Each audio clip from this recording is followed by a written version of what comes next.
Sometime around the year 2017, my then boyfriend, now husband, got me the Bob's Burgers burger book. We both love the series with its charming characters, and he loves burgers, so it was an obvious purchase. Turkey number 2, huh? Messed up the first one? No, it's a long story. Oh, hello. Are you a little bunny?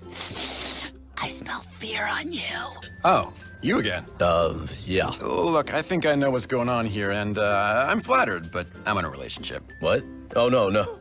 And this goes over there and da-da-da-da-da. Oh, everybody look at the tree. Oh, I love this tree. Suppose you want another turkey. Yes, that's exactly what I want. A turkey. I didn't come for anything. Okay, fine. You wore me down. See you soon, baboon. Wait, spice it up. See you soon, bitch. Too spicy, too spicy. Oh God, I sent it. Okay, it's fine. Oh my God, we're doing this. No, we're not. Hey, what do you want to do? I don't know. You want to go to the beach? Huh? No, maybe. Wait, I'm straight. I mean, I'm mostly straight. I'm serenading you with my voice. I just spat a little, I'm sorry. I suggest, sorry, I gotta go cook this. Also, I'm married, but if I wasn't, who am I kidding? You're out of my league. It would never work. It was fun to flip through the pages and look at the original art, laugh over the punny burger names, and maybe cook a few of them. I don't remember how the idea materialized, but in April of 2020, after cooking 6 burgers from the book, I decided I would make it my quest to cook every single burger from the Bob's Burgers burger book. I made a plan, sorting the burgers into which ingredients were in season when, or which burgers shared ingredients, or which burgers looked more or less appealing or difficult to make, and I cooked through each burger one by one. You can find the first 50 or so of these burgers in parts 1 and 2 of this video series. And now we're finally at part 3, the final 24 burgers of the book. This is an interesting assortment, since some of these burgers were put off till the end because they didn't sound so appealing to us, and others were put off because they sounded like a real hassle to make. But I cooked and ate them all, and now I'm going to share the experience with you. We also decided as part of the quest to rank the burgers, and at the end of this video I will provide a top and bottom 10 ranking of all of the burgers in the book. As a refresher, for our ranking system, 0 is not good, 1 is okay, 2 is good but would not try it again, 3 is good, would try it again, 4 is really good, and 5 is life-changing. Note that just because a burger has a low score like a 1 or a 2, that doesn't mean it's bad. Most of these burgers were good. Also, fair warning, I'm going to be eating all of these burgers on camera, so if chewing noises bother you, you might want to click to the next chapter whenever I get to the taste testing part.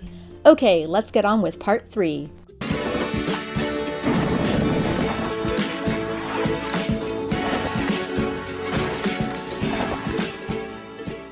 One fish, two fish, red fish hamburger. We kicked off the final leg of our Bob's Burgers burger quest with an unorthodox burger, a fish burger.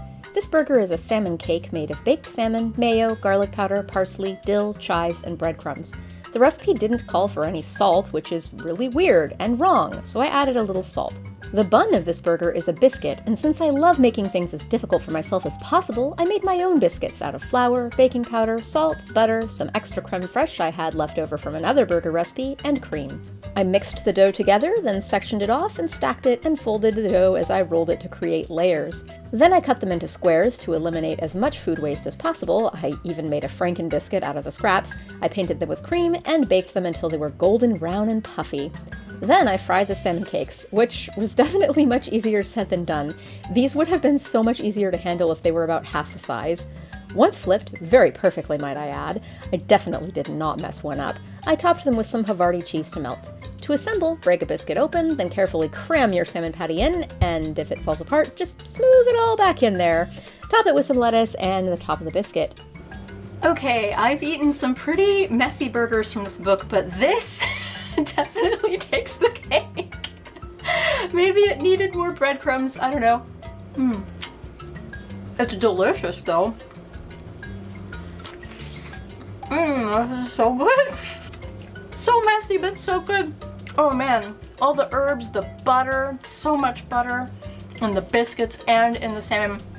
Definitely worth making your own biscuits from scratch if you're gonna go all out and eat this. Holy crap.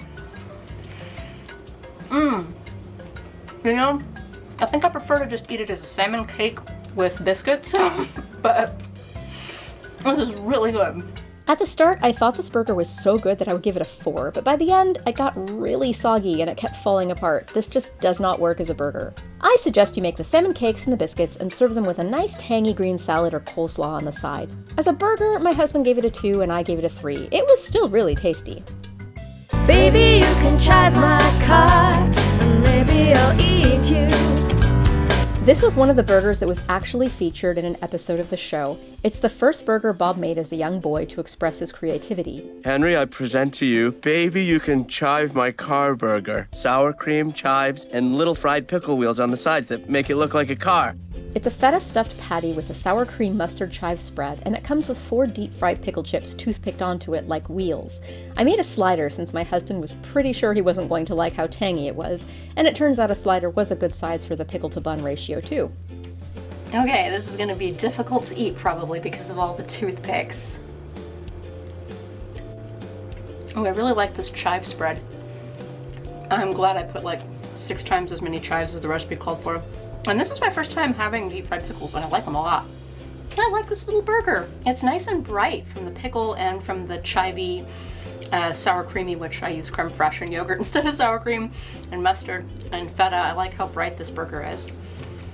And it's simple too, which I also like. My husband indeed did not like how tangy it was, so he gave it a 1. I gave it a 3. Totally radish. What makes this simple burger special is a spread with creme fraiche, grated radish and cucumber, and minced dill. I added salt and pepper because I know how to season things. Then you put a huge dollop of the spread on your top bun, lettuce on the bottom bun, patty in the middle, and then you're supposed to garnish with some radish slices, so I did that. I don't like radishes, so I made it a slider so I wouldn't have to eat very much of this burger. Okay, I don't like radishes, so let's see how this goes. I don't even taste the radish. I only taste the cucumber and the burger and the creme fraiche, which is good. My husband gave this burger a 1.5, and I also gave it a 1.5. It tasted good, don't get me wrong, but most of why it tasted good was because I couldn't taste the radish. And if you can't taste the thing your burger is named after, I think it fails. Rest in peace. This burger is a tribute to Melissa, a deceased cow from one of the earliest episodes of Bob's Burgers. Dad, I ran that bubble bath for you and Melissa like you wanted. Bubbles! I'm not taking a bath with Melissa, Randy. It's a veggie burger made with green peas, black-eyed peas, mushrooms, and onions bound together with an egg and breadcrumbs and seasoned with hot sauce, salt, pepper, and onion powder. You start by sautéing the onion in some butter. I also sautéed the mushrooms and added way more of them since they cooked down, even though the recipe said not to. Pulse the peas in a food processor until they're the consistency of ground beef, then add the onion, mushroom mixture, and all the other ingredients. Form into patties and let them sit for 10 minutes before frying so they'll hold up. Then fry them normally and serve as you would a normal burger. You may notice my burgers are tiny, and I did that on purpose. From experience, homemade veggie burgers hold together so much better when they're small.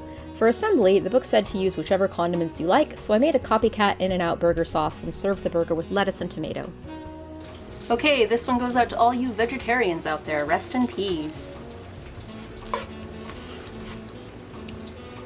The flavors are very tasty, but as is the case with any like bean-based burger I've ever eaten, it just smooshes and falls apart as you eat it. It's really messy.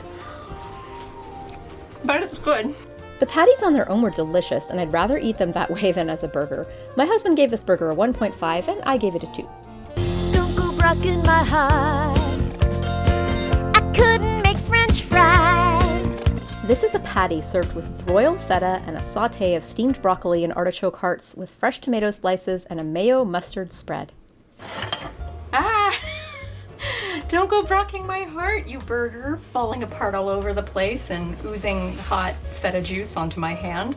Okay, I suspected this would be extremely fall-aparty, like a lot of the Bob's Burgers that have like a sauté of vegetables just as a condiment. But let's go.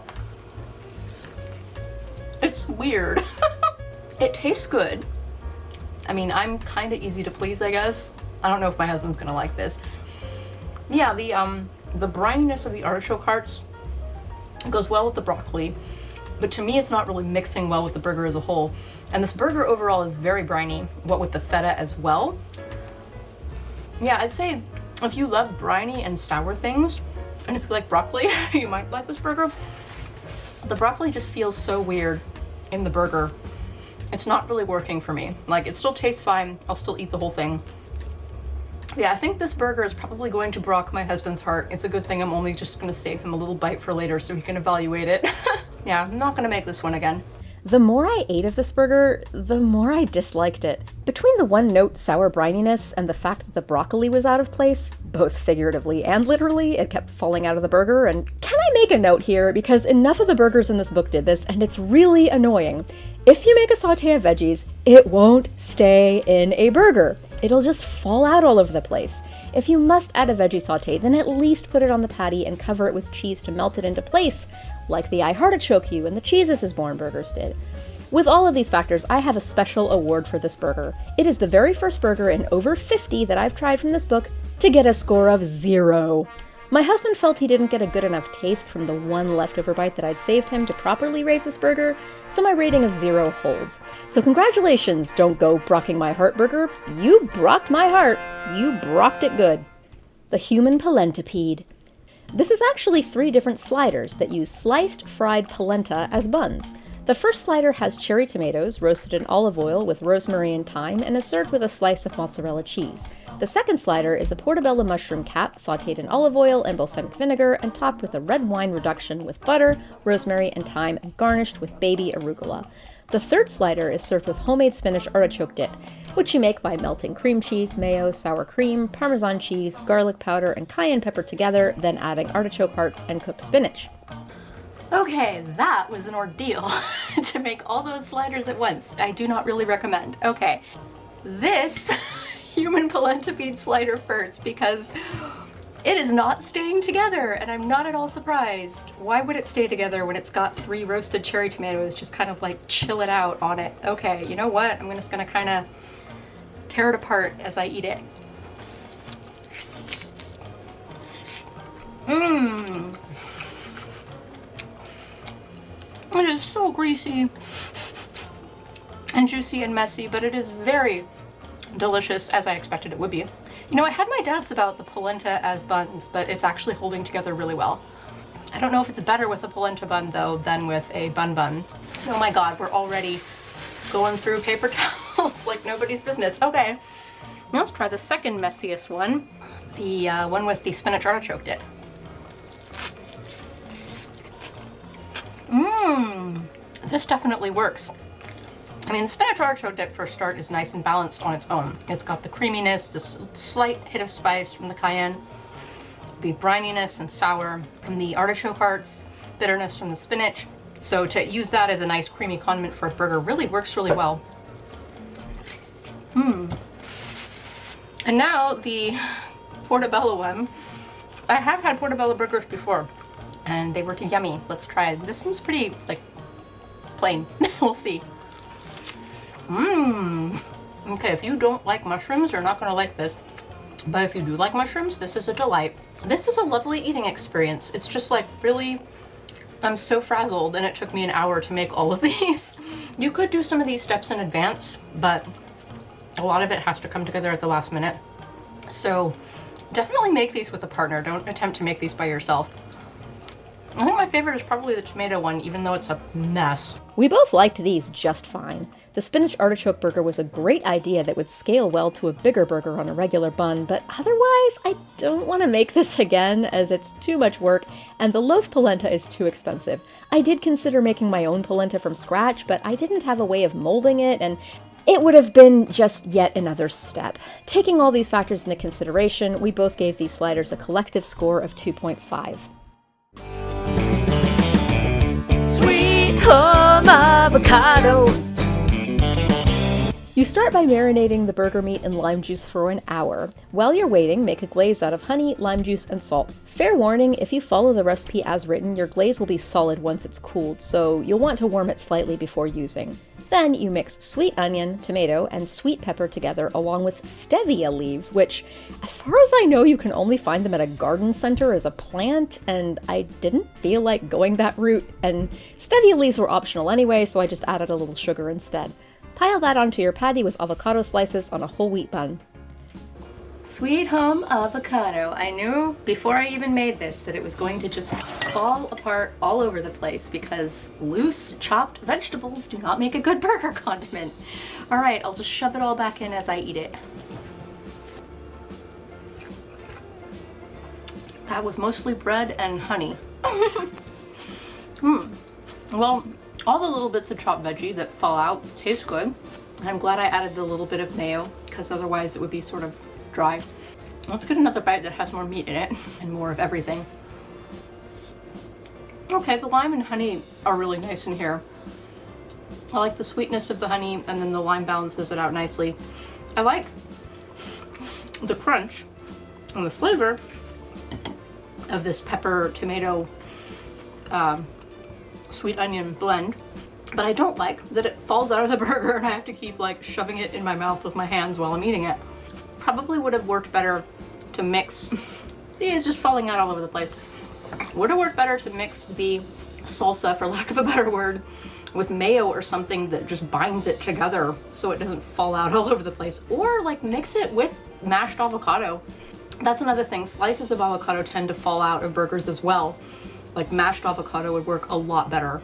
Yeah, just mash the avocado and use that as a binder for the little veggies, and I think this burger would work a lot better. Like the flavors are there and good. And I kind of like the twist that it's on a whole wheat bun. Except these Oro wheat buns, like the top bun, is so much thicker than the bottom bun. And it's like when you eat a burger, you know the bottom bun tends to get smushed anyway, so it's ridiculously out of proportion. Yeah, I think there's too much bread in this burger. I should have made a bigger beef patty. It had a lot of fat in it, so it reduced a lot. So some of the problems with this burger are in execution, my personal execution, but yeah, I think conceptually it needs some tweaks as well. Since my husband doesn't like avocados, he didn't even try this burger, but I gave it a 1. If looks could kale. I think this is supposed to be a stereotypically healthy burger. It's a Gruyere cheeseburger patty on a whole wheat bun with toasted kale chips, and it's served with a side of orzo with rosemary and diced tomato.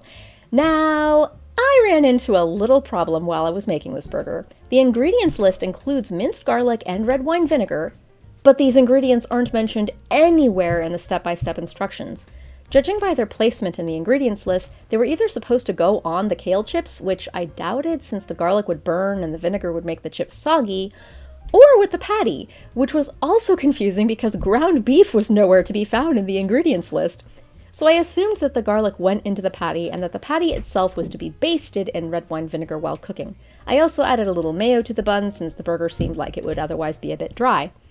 And while another burger cooks in the background for my husband, a normal burger, not a kale burger, if looks could kale. Ah, it's dripping hot grease on my hand. The red wine vinegar is really coming through nicely. I don't know if that's how it was supposed to be used, since I guessed, but it's good in the patty like that. The kale adds some really nice texture, this really light. I never really got into the kale chip fad when it was a fad in the teens, I guess. Earlier teens is when it was a fad. Like, I don't dislike it. I'd rather just like eat raw kale, because I'm weird. You know, I thought I wouldn't really like this burger, but I like it. I like the texture. I like the flavor that the kale gives it. The garlic is nice in there too. Again, I don't know if that's how it's supposed to be in the recipe. Right, and then my weird little side dish. I guess this is just supposed to be a healthy side dish. Not nearly enough tomatoes. The ratio is way off. The rosemary's subtle. I was worried it would be overpowering, but it's nice and subtle. And I mean, orzo cooked in chicken broth, you can't really go wrong with that, especially when you use homemade like I did. I don't know if I'd make this burger again, but I like it. My husband and I both loved the garlic and vinegar in the patty, but since we're not sure if that's technically how this burger is supposed to be made, and neither of us was super wild about the kale, we gave this burger a 2. I'm gonna get you, succotash. This is one of the few burgers that was actually featured in the series. Bob made it on a morning show, and he wanted to be all bougie and show what an artist he was, but Gene kept stealing the show with his zany antics. So, what you got cooking up today, Bob? Well, Chuck, it's the I'm Gonna Get You Succotash burger. Oh, that's rich. This is a veggie burger. The foundation of the patty is lima beans and corn, which I bought in a frozen vegetable medley and picked out meticulously one by one so I wouldn't have to buy a whole bag of gross lima beans. There's also okra and sweet pepper. You pulse the okra and lima beans in a food processor, and then combine that with the other veggies, some beaten egg, sriracha, and panko breadcrumbs. I also added salt and pepper even though the recipe didn't call for it because I know how to season things. The slime in the okra actually helps bind the burger, so you could probably even add a little extra okra and omit the egg for a vegan version. You fry the patty as normal, then you build your burger with sriracha mayo, lettuce, cucumber, and tomato. I used a whole wheat bun here to make it extra healthy. I'm gonna get you, succotash. Alright, I have very low expectations for this burger. Let's eat it. Yeah, pretty much the same opinion I always give for veggie burgers. Just make a veggie burger patty and eat it with like some sides. Don't try to turn it into a burger because it's just not a burger. Like it tastes fine. The succotash part of the patty, I just had some just now. Woo! And a bunch just fell out. That's another problem I have with veggie burgers. This is tasty on its own. But yeah, when you put it with a bun and a bunch of other burgery things, it's just kind of like, what even is this? The okra does a really good job actually like binding it though. Like I will say that much. If I do attempt veggie burgers or just patties again, adding okra is a good hack, especially if you're a vegan and you can't add egg.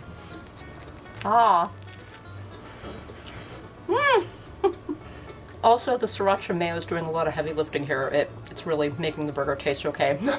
My husband and I both gave the burger a 1. As my husband said after his first bite, it's not the worst burger we've made. Mediterr-ain't Misbehavin. So, to make our Mediterr-ain't Misbehavin burger, we have some feta cheese and, of course, some eggplant. Anyway, this is a veggie burger with a sautéed eggplant patty. Actually, these eggplants were freshly laid by the chicken plant this morning. And a sauté of chickpeas and olive oil, cumin, and paprika, and a tzatziki sauce made of yogurt, cucumber, dill, mint, and lemon juice. It's served on a bun with arugula, but my store didn't have it, so I used baby spinach instead. Mediterr-ain't Misbehavin. Alright, I was worried that the chickpeas would fall out all over the place, but the tzatziki is actually holding them in for the most part. I'm gonna taste one by itself. Nothing wrong with crispy chickpeas, that's always a treat. Okay, let's see. Oh, the eggplant is too hot. I think I burned the roof of my mouth. It's very tasty. I mean, I love eggplant, and I like all these like Mediterranean flavors. Again, I'm not really sure how I feel about it being a burger. I don't want to burn myself again. Very messy, as you would expect with a water-based sauce like a yogurt tzatziki. Really nice flavors though. I actually really like this. I didn't think I'd like it very much, but I do. My husband did not like it and gave it a 0. He doesn't like eggplant, so I was expecting that. I gave it a 2 though. Tasty flavors, but it's just not a burger to me. Oh, I think this one's hatching right now. I'll save you, boring cook! Hummus-a-tune. This is a Mediterranean meze platter as a burger. You make hummus with cannellini beans, chickpeas, tahini, garlic, lemon juice, olive oil, and salt. Then you roast some sweet red pepper, and here I'm also roasting poblanos for the burger that's going to come next in this video. Stay tuned. You can either use beef for this patty or a mixture of beef and lamb, and we love lamb, so we just went with 100% lamb. Build your burger with lettuce, the patty, a big dollop of hummus, and the roasted red peppers. Okay, well my husband's burger is cooking off camera because both patties wouldn't fit in one pan together. Hummus-a-tune. As I expected, very messy. And as I expected, really tasty. How could you go wrong with a lamb burger with hummus? Yeah, it's messy. I'm not really getting much of the red pepper. Still not really getting any of the red pepper, so it needs more red pepper if you want that to come through. The theory behind a hummus on a burger makes a lot of sense. You got something creamy and acidic, and that's what a good burger sauce is. It's creamy and acidic, and it complements the lamb really well. But it falls out all over the place. I think where this burger could go even further is if they use some like Middle Eastern spices on the patty besides just salt and pepper, like some za'atar, some cumin, some sumac, something else. Also, and a theory that we had, be good with black olives, so I'm going to try my next bite with black olive and see how that tastes. Improve with black olives as well. This is tasty though. This burger was tasty, but it definitely could have used more spices. My husband gave it a 2, and I gave it a 2.5. Chile relleno, you didn't! This is a burger with a chile relleno in it. I've only made chile rellenos twice before, and they can be a little tricky to get right. You roast poblano peppers, then steam them in a bag to remove their skins. Then you fill them with cheese. I'm using Jack and Queso Fresco here. Then you seal them with toothpicks, and I overcooked mine, so they were falling apart, but don't worry. You coat them in a beaten egg mixture. First you beat the egg whites, then the yolks, then you fold them together. Coat the peppers in the egg mixture and fry it in the oil till they're golden brown. Season the patties with cumin, salt, and paprika, and build your burger with lettuce, the patty, and the chile relleno. That's it. Chile relleno, you didn't. Okay, I'm scared that I'm gonna burn myself. This relleno came out of the fryer like 5 minutes ago, but they're like very hot when they first come out, and I think they got a little oil logged because I'm not sure it was hot enough. But let's try this. Very juicy and messy, as one would expect. Oh good, the cheese melted a little bit. You probably can't tell, but it did. It's sloppy and messy, but tasty. And I think I could do with a bit of acid, like crema. Might be good on this. Yeah. Otherwise maybe hot sauce, because that's vinegary as well. Will not make it again, as tasty as it is, because it's just too much trouble. It's already trouble enough making chile rellenos as it is. My husband liked the burger, but pointed out that the flavors could have been achieved much easier by some other means, and I agree. It also tasted much better with Tapatio hot sauce. We both gave it a 2.5. Poblano Picasso. This is a cheeseburger with a poblano salsa verde. You make the salsa verde by broiling a poblano pepper with tomatillos until the skin's brown. Then you puree it with sautéed white onion and jalapeno and, for some reason, no cilantro? Then you make a cheeseburger with jack cheese and serve it on a bun with lettuce, tomato, and the salsa verde. I accidentally built the burger upside down, but here we are, Poblano Picasso, Poblano Falla Pardo. This is really good, as I expected it would be. The salsa verde adds a really nice brightness and heat to the burger. It's always really nice to have heat in a burger and brightness. Yeah, and the tomato and lettuce make it nice and fresh, as does the salsa verde. It's a nice fresh burger, but the cheese also helps keep it rich, like not too fresh. It's a mess, but as a spiffing Brit would say, it's perfectly balanced. It's really good. We both really liked this burger and gave it a 3. The Deer and Pretzels burger. This burger doesn't have a number because we invented it. It all started when my husband and I were in a Safeway and he noticed that they had ground venison. This made him want to invent a venison burger, so we started thinking of puns based off of deer, and he landed on Deer and Pretzels. Get it? From beer and pretzels? Then I helped him conceptualize the burger. First, you have a deer, or venison, patty. Funnily enough, even though seeing venison at Safeway was what had inspired the burger, when I finally went to Safeway to get aforementioned venison, they were out of it. Thankfully, my local butcher always keeps some frozen ground venison in supply. Since venison is very lean, I added some fat I trimmed off a pork shoulder so it would be nice and moist and flavorful. Then I served it with wild mushrooms sautéed in butter with salt and pepper, garlic, and fresh tarragon and parsley, beer cheese, made by combining flour and butter into a roux, then adding white wine instead of beer because we don't like beer, half and half, salt, garlic powder, Worcester sauce, parsley, cayenne pepper, and black pepper, and cheddar cheese. And there were also onion crisps, made with ground-up pretzel sticks instead of flour to stick with the pretzel theme. It's also served on a pretzel bun with arugula and pickles, with a side of homemade pretzel bites with beer cheese. As this is an Oktoberfest-inspired burger, you can definitely have a stein of beer on the side, but neither of us likes beer, so we opted out. I've been cooking for like 2 hours straight, so this had better taste good. Oh, it's making such a mess. The Deer and Pretzels burger. Oh dear. Whoa, that's a yummy mess. All I really got in that bite was the pickle and a bunch of juice and grease. I'm making such a mess. It's so rich. It has a delicious cohesive flavor, but I'm not really tasting the elements one by one. Actually, no, they're kind of coming and going. I'm getting a hit of mushroom now, and herb and garlic, pickle, meat. I'm getting pork fat, oddly enough. Let me try one of these homemade pretzel bites. That's really good. Beer cheese is really good. Oh man. Well, I better give this to my husband before it falls apart. Maybe it's because we overhyped this burger in our minds all these months, but we were a bit underwhelmed. The main problem lay in the venison. It's just not a great meat to use for burgers. I should have cut it 50-50 with fatty beef instead of adding pork fat because the flavor of the pork fat came through too strongly. Also, the crispy onions completely disappeared into the burger. It was still very tasty, and we both gave it a 3, just If I do make this burger again, it'll be cow and pretzels, not deer and pretzels. The Texas Chainsaw Massacurd. This is a habanero stuffed patty topped with cheese curds and a homemade ketchup of white onion, ginger and garlic, brown sugar, red wine vinegar, and tomatoes.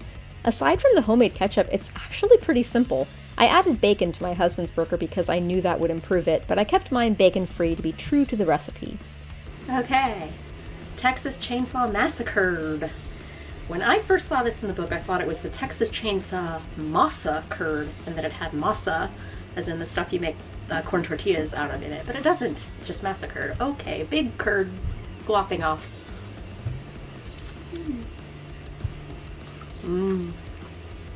Curds are really good in burgers. Yeah, the ketchup is a nice background note. It doesn't come through very strongly. It kind of hits you after. Not getting any habanero yet, which is good because I don't like habanero. Not because it's too spicy or anything. I don't like the flavor so much of habanero. I like the flavor okay on this burger. I like this a lot. It's good. This was my first time having cheese curds in a burger, and I must say, I am a fan. I gave it a 3, and my husband gave it a 3.25. Poutine on the Ritz. This is a marriage of poutine and burger. You make a gravy, starting with a roux of flour and fat, then some broth and black pepper. Then you dump in some cheese curds to heat through, and this part wasn't in the recipe, but I always do this when I make poutine. Then dump that mixture over a patty, top with some crumbled Ritz crackers, and a bun. It's served with a side of actual poutine, so that gravy cheese curd mixture over homemade french fries, which are coated in a mixture of paprika, cayenne pepper, black pepper, and salt. Oh no, it's very unstable and this burger is going to fall apart. Poutine on the Ritz. Weird. I admire the pun though, and it's probably going to taste really good. The Ritz crackers aren't really doing that much, like they're adding a little bit of texture. It's for pun's sake. It's really tasty. It's kind of one note too, but I think that's what they were going for with this burger. Let me try a little poutine, which is a nightmare to make on my weak apartment stove. So good. We both liked this burger inside a lot, but it was quite one note. We both gave it a 3. The Garden of Eden. As the name suggests, this is an apple burger. It's a patty topped with caramelized onions, sautéed green apple slices, and a spread made of yogurt, cinnamon, ginger, nutmeg, and maple syrup. Okay, the Garden of Mess burger. This yogurt sauce. Yep, already making a mess as I knew it would. Well, I like the tanginess of the yogurt, but I don't like how wet it is. I've just noticed this whenever there's been a burger and it's had like a yogurt sauce. The flavor is great. I can get the spices and the maple syrup a little bit too. Nice flavors. But yogurt's not a really good vehicle to carry that. It should be cream cheese. Then it would all hold together better and lubricate the bun better instead of just being soggy.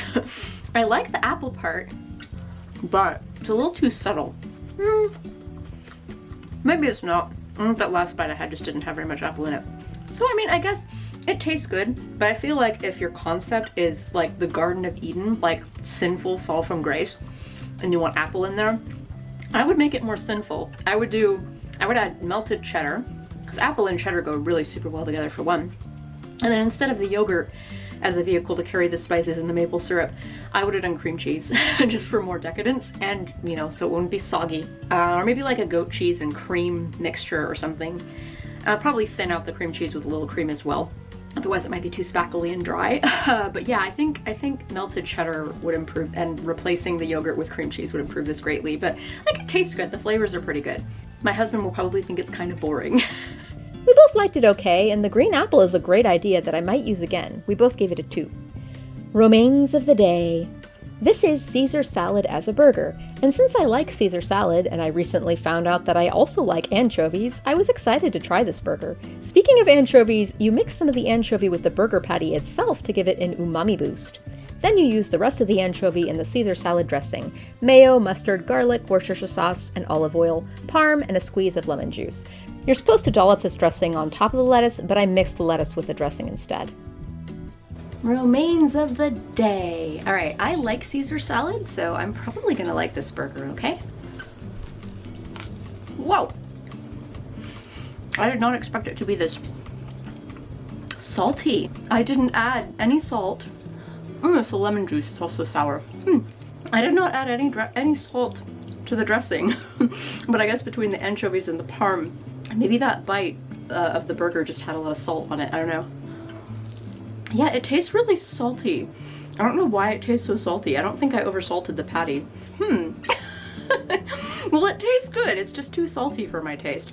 So the first few bites were okay, but then it just got too salty. I tasted the dressing on its own afterwards, and that was what was way too salty, which is strange, since I added no salt to the dressing. So I think the proportions of the Worcestershire sauce, the parm, the anchovy got messed up somewhere. My husband outright hated it and gave it a -2. In spite of the salt, I was able to finish the burger, but I could only give it a 1.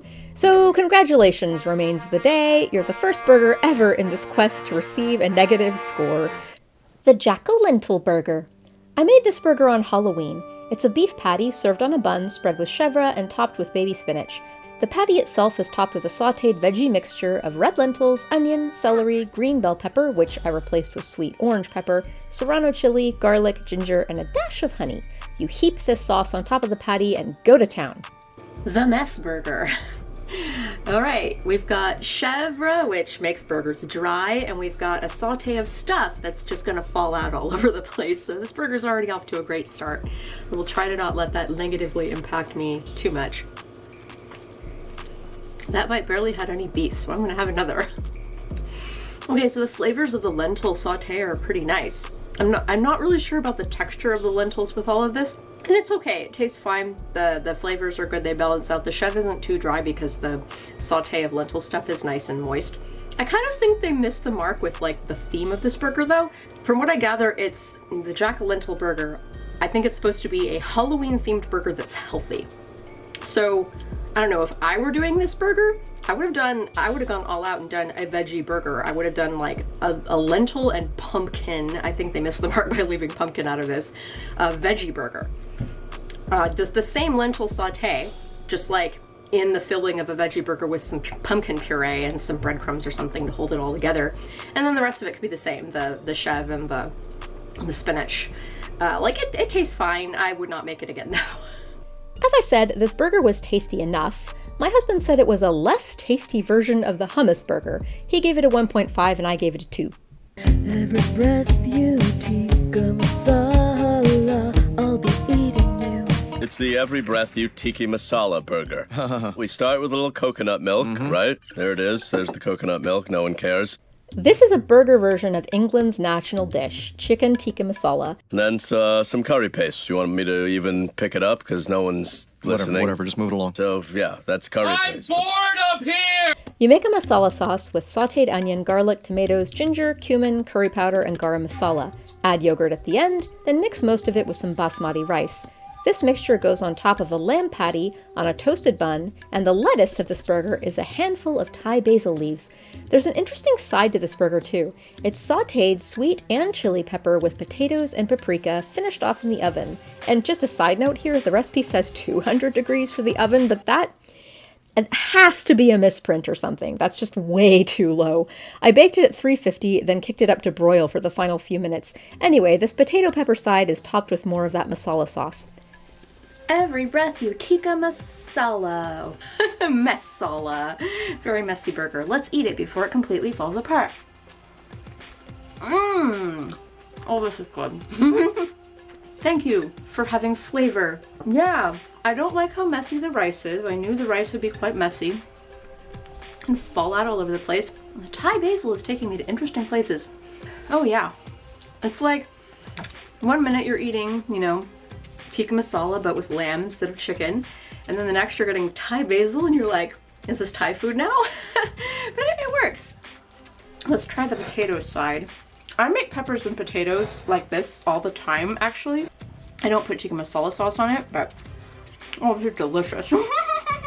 I think this is probably the best side that has ever been in Bob's Burgers.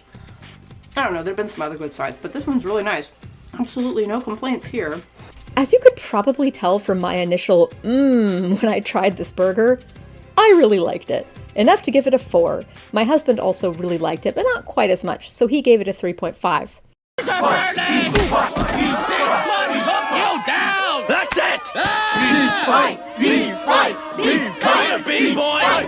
The sound in the curry. This burger is really simple. You first make a curry sauce with coconut oil, white onion, garlic, ginger, curry powder, turmeric, cayenne pepper, and salt. Add coconut milk and cook it down until it's nice and thick. Then you're supposed to add some yogurt, which I did, and the sauce just wasn't that great, if I'm going to be honest, so I added some sugar to balance out the yogurt, and oh yes, very good. Cook up some patties, we use lamb here, top with the curry sauce, and with fresh scallions. The sound in the curry. Probably gonna be another messy one. Okay. I actually didn't get very much curry in that bite. Let me take another bite. I'm still not getting very much curry. You know, the curry sauce was kind of thin. Okay, I just put more curry sauce on it. Let's see. Okay. That's what I was looking for. With more curry sauce, it's great. But very messy. The scallions would add a nice bite of freshness if they didn't keep falling out. Good flavor profile, just I suppose kind of poor execution, and that might actually just be my fault. I definitely like it. I just don't think I'd make this specific burger again. If I did, I would definitely try to change some things and improve upon it. We both liked it, but not as much as the other curry burgers from this book. My husband gave it a 3 and I gave it a 2.5. Pickle my funny bone! Another simple burger. You dredge some pickle chips with flour, cornmeal, pepper flakes, and Italian seasoning, then you deep fry them. Make a simple sauce of mayo, ketchup, and hot sauce, and serve that on a bun with a patty and lettuce. Well, pickle my funny bone! Okay, I've had the deep fried pickle chips in Baby You Can Chive My Car, and I liked it there, so let's see how I like it here when there's more of them. I'm gonna try just a pickle chip dipped in the sauce. Okay, if you don't like pickles, you're not gonna like this burger because it's very pickly. I mean, cooking the pickles, deep frying them, mellows them out a little bit. It makes them less salty and sour and briny. I love the textural contrast of the cornmeal breading that the pickle chips in the burger. And the flavor of the cornmeal. I actually haven't gotten many pickle chips in those bites just because the structural nature of the burger makes it hard to get the chips at the edge. Yeah, this is great. We both liked it a lot. We love pickles, and we each gave it a 3.5. The One Man Yam Burger. This is the first of 2 Thanksgiving burgers in this book. If you've watched Bob's Burgers, you know that Bob loves Thanksgiving. Oh, hello there. Which one of you lucky fellas wants to get eaten by me this Thursday? Me! No, me. Okay, settle down, everyone. He loves to go all out and make a perfect feast for his family, though some wrench inevitably gets in his way. Turkey, I need you beside me. I need all of you. I need your breast and thigh meat. You gotta stay in here, honey. This apartment's too small for anyone with the stomach flu to be mingling. Brie and roasted pears. Oh, I can't eat this. I'm lactose intolerant, Bob. You know a psychic told me that. But if he'd just made the One Man Yam Burger, not only would his family be satisfied, he would have so much less stress, and so much more free time besides. Candy some bacon by sprinkling it with brown sugar and baking it at 350 for a half hour, flipping halfway through. Then get a sweet potato, which for some reason we call yam in the US. Peel it and cut it into discs and saute those discs in olive oil. The recipe says any classic burger condiments will do, so to be safe and thrifty, I used the rest of the hot sauce mayo ketchup sauce that I made the day before for the Pickle My Funny Bone burger. Okay, to be honest, I was skeptical when I first saw this in the book. It looked extremely simple, and for some reason I missed that there was candied bacon in it. So I thought, oh, it's just a burger with yam slices? That's kind of boring. But now that I'm seeing it and smelling it and have tasted some of the candied bacon, I'm kind of excited. So let's see, One Man Yam Burger. I really like the sweetness of the candied bacon. I'm not really getting yam in here. I even put more yam in it that I think the recipe called for, just to be sure I could get some yam in there. I mean, it tastes really good. But yeah, I'm not really sure I'm getting the namesake of the burger. I thought the yam would be kind of weak. Yeah, if you have a stubborn person in your life who doesn't want to eat their veggies or something, make them this burger, because the yam just sort of disappears into it, and it's delightful with the candied bacon. Yeah, this is surprisingly quite good. Yeah, we were both shocked by this burger, in a good way. The sweetness and chew of the candied bacon paired so nicely with the soft sweet potato, which, once you got into the middle of the burger, there was way more of. My husband suggested Dijon mustard or something a bit acidic in the sauce, but otherwise we both really liked this burger and gave it a 4. The Plymouth Roquefort burger. This is the second of the 2 Thanksgiving burgers, and it's a showstopper. It's served on cranberry walnut rolls instead of traditional burger buns, so I baked a half a dozen of those. I like to play life on hard mode. Then you make a turkey patty stuffed with onion, egg, and apples. It's glazed with a cranberry reduction and dressed up with lettuce and Roquefort cheese, which mysteriously looks like feta in this shot. Okay, time to fess up. I did not make the Plymouth Roquefort burger. If you watched part 2 of this series, you would know that my husband does not like blue cheese, and I only really like it if it's melted into a sauce.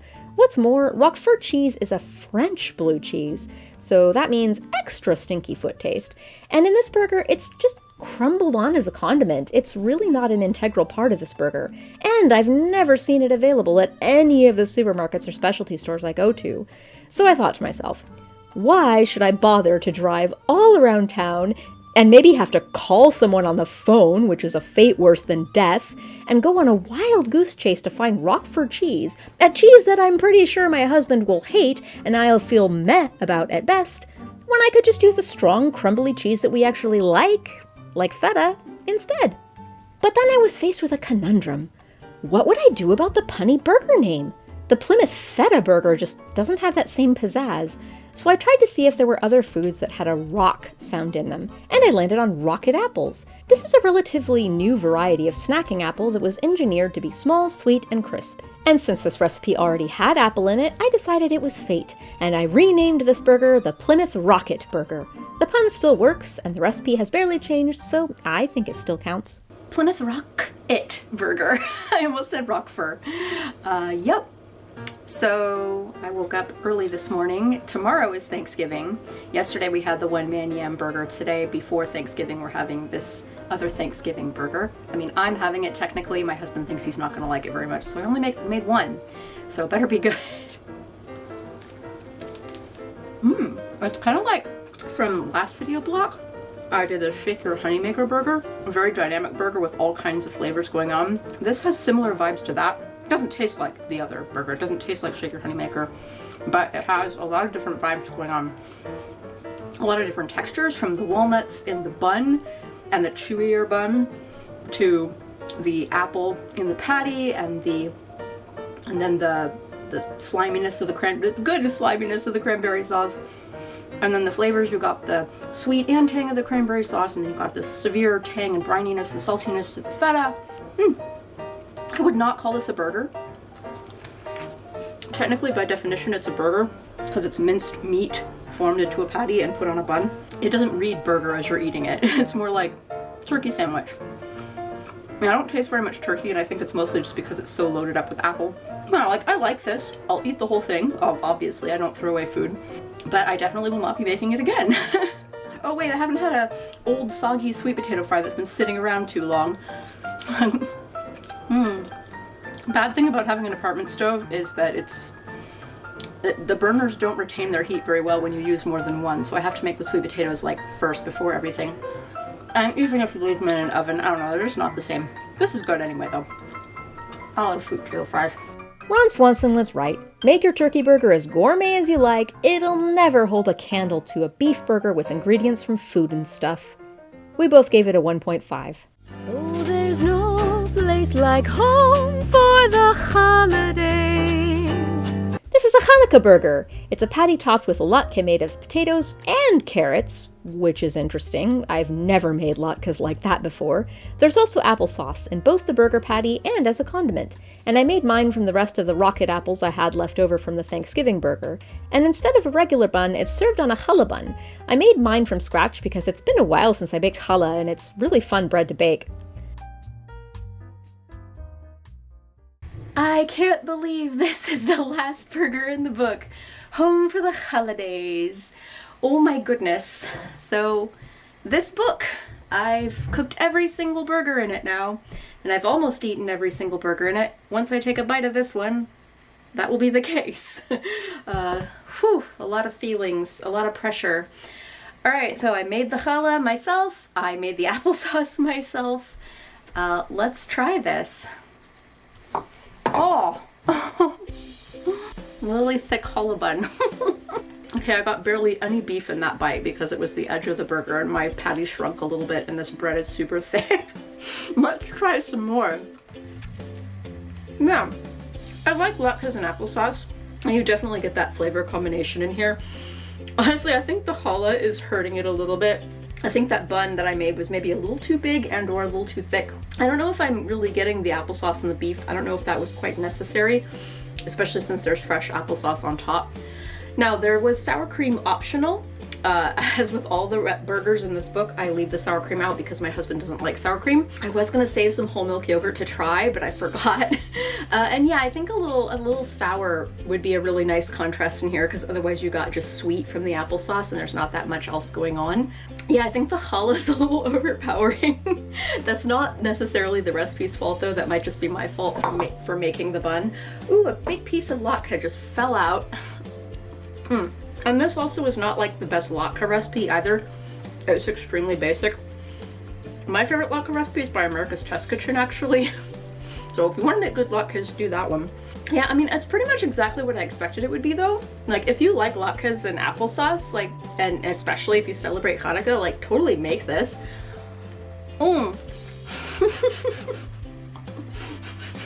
I made myself all like nice looking for this because it's the last burger and now I'm like stuffing my face.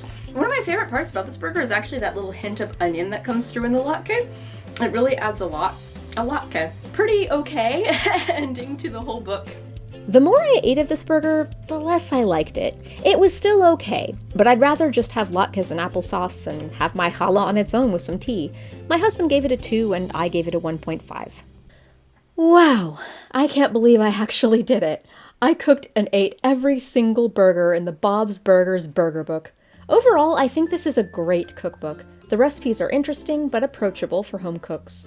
The original art is adorable, and it really makes you feel like Bob wrote the recipes and was inspired by his family and the other people in the cast. I just wanted to acknowledge that for all my criticisms, this is a good book. If you love burgers or if you love Bob's Burgers, it's worth buying. And now, I think it's time to rank these burgers. Before I do the top and bottom 10 of all of the burgers in the book, I'm going to reveal the top 5 burgers from this video. In 5th place, with an average score of 3, the Poblano Picasso burger. In 4th place, with an average score of 3.125, the Texas Chainsaw Massacurd burger. In 3rd place, with an average score of 3.5, the Pickle My Funny Bone burger. In 2nd place, with an average score of 3.75, the Every Breath You Tikka Masala burger. And in 1st place, we have a dark horse with an average score of 4, the Man Yam burger. I can't believe that I overlooked this burger and pushed it to the end because I thought it wouldn't be that great. It was so simple, yet so good. And now, the ultimate ranking from the entire cookbook. There were some real standout burgers in this book, so many unexpected ingredients and techniques that really helped the flavors sing. But before we look at the top 10 burgers of this book, let's look at the bottom 10. Now, I thought most of these burgers were still okay at worst, and almost all of them were scored so low because my husband did not like them at all. Ultimately, it does come down to personal taste, and you may very well like some of these burgers, so you shouldn't outrule them entirely based off of my reviews. So with all that in mind, in 10th place for the worst burger, with an average score of 1, I'm Gonna Get You Succotash. It was a fine for a veggie burger. We're just not a fan of veggie burgers. In 9th place, with an average score of 1, was the Mediterr-ain't Misbehavin veggie burger. If you like eggplant like I do, you'll probably like this burger, but I know eggplant is pretty divisive. In 8th place, with an average score of 1, I know why the Cajun burger sings. This burger was just trying too hard, and it's way too much effort to make gumbo, mix it with rice, then stuff it in a patty, and there's not much of a payoff either. The flavors were just sort of all over the place. In 7th place, with an average score of 1, the Itsy Bitsy Teeny Weeny Yellow Polka Dot Zucchini burger. This burger tasted fine to me, but it was kinda meh. Add some more flavor to the zucchini, or bread it and fry it, or spice up the sauce a little, and it could work. In 6th place, with an average score of 1, Sweet Home Avocado. I love avocado, but this burger was just too sweet and too one note. Also, whole wheat buns ain't it. In 5th place, with an average score of 5, Is This Your Chard? It was overall too acidic, and the chèvre made it dry. I also haven't been a fan of cooked greens in burgers. In 4th place, with an average score of 0.5, Beets of Burden. The beets were hidden in a tomatoey sauce, and the whole thing didn't taste that great anyway. Should have gone with pickled beets or a beet slaw or something instead. In 3rd place, with an average score of 0.5, Sweaty Palms. It was neat using hearts of palm for the first time, but this burger was way too briny and needed some balance. In 2nd place, with an average score of 0, Don't Go Brocking My Heart. It fell apart while I tried to eat it, and the broccoli just clashed with the burger as a whole. In my view, a broccoli cheddar soup-inspired burger would have been the way to go. And in 1st place, for the worst burger in this book, and the only burger that my husband and I both genuinely disliked, with an average score of negative 0.5, the Romaines of the Day burger. It really should have worked. Maybe I just put on too much dressing, or a fae sneaked into my kitchen and dumped a bunch of salt in it. I don't know. It was just way too salty. I finished the whole burger because I don't waste food, but I had to guzzle a big glass of water to get it all down. And now let's cleanse our palates with the top 10 burgers from this book. In 10th place, with an average score of 3, Onion Ring Around the Rosemary. This burger had a lot of balance. Sweet apple in the patty, tangy melted cheddar and fresh herbs, and crispy onion rings. It was hearty, and it was good. In 9th place, with an average score of 3, Blondes Have More Fungus. In general, we really liked the curry burgers in this book. The addition of peanut butter and the coconut curry sauce was a great layer of flavor and richness. We also both love mushrooms, so that was a bonus.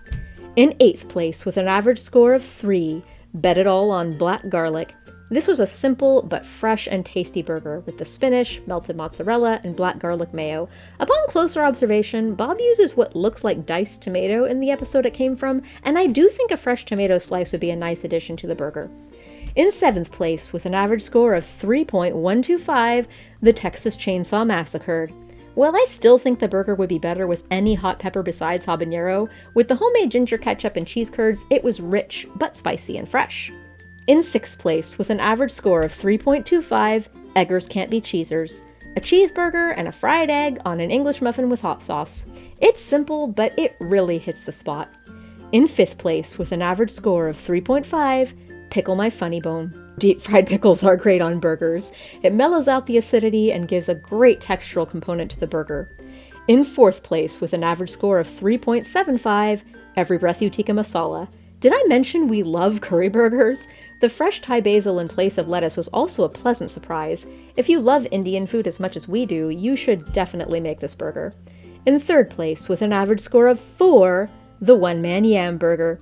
Candied bacon is divine, and it pairs so well with sweet potato. We're definitely adding this burger to our regular rotation. In 2nd place, with an average score of 4, New Baconings. It's a classic bacon cheeseburger, which is really hard to beat. And it comes with a side of bacon fries, which I'm realizing now that we never actually made. That's technically part of the recipe, huh? Okay, hang on a sec.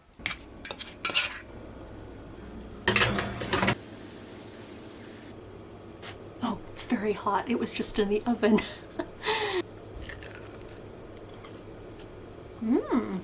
So good. Okay, yeah, the score still stands.